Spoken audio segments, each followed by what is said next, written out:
So for those of you who don't know me yet, my name is William. And in today's presentation, I'm also going to be talking about the importance of English. So again, like Fabio, I'm also talking about the importance of English in conducting research. But before I proceed, because we were talking about some peer editing review, I thought it was also important to point out that it's not always possible for us to come across a paper that is peer reviewed. And sometimes it's really okay for us to not use peer reviewed papers. While it's preferable that we use them, some topics aren't always, there's not an abundant amount of research that are peer reviewed.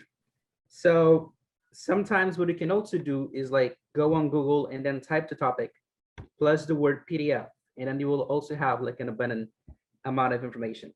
I've had times where I was asked to use peer-reviewed articles, but there were not a lot of them on the topic, so I had to use non-peer-reviewed. So this presentation will be approximately about 10 minutes. And to get started, some authors have claimed that language and power are strictly connected. They're inseparable. And today we can say, hands down, that English is the language of power. A lot of authors believe that there are two main reasons for that. The first one is due to British colonialism, and the second one is related to American imperialism. While the focus of this topic will be mostly on American imperialism, it is also important to notice that British colonialism also had its role to play in the spread of English. For example, during the colonial period, the British colonizers imposed not only the culture, but also the language on the colonized. And because they had a really powerful nation, the spread of English took place even more quickly than we once thought before. Now, in today's world, due to Hollywood, the influence of the American culture, as well as the music, the English language has also had its spread. And as Zhang acquired in 2015, at least 80% of research is mostly conducted in English, even in the most known articles in the world. I'm sure all of you know this picture. We're talking about Google, which is the mostly used research engine in the world. And for those of you who don't know it yet, YouTube is also run by Google. Now here you have two pictures. The one on the right, his name is Sergey Brin. He's the founder of Google. And the one to the left is known as Larry Page. He is the CEO as well as the co-founder of Google.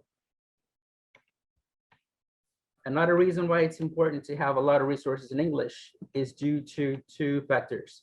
Number one, that Modern Language Association, also known as MLA, with its headquarters in New York, is mostly in English and dominated by the American Society as well.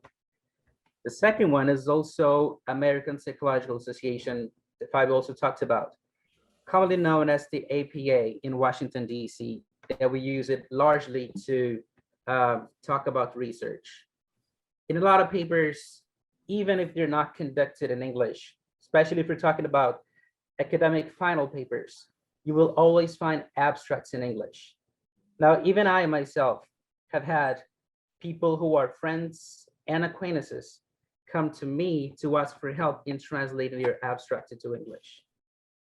So this also shows the importance of knowing the English language and the resources available in the language.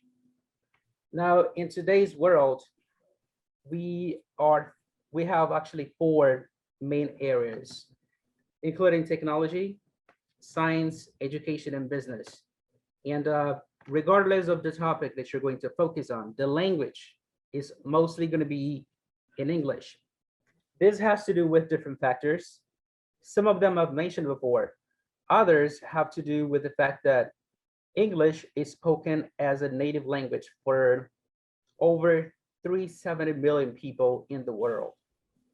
and about 898 million people speak English as a second language. Over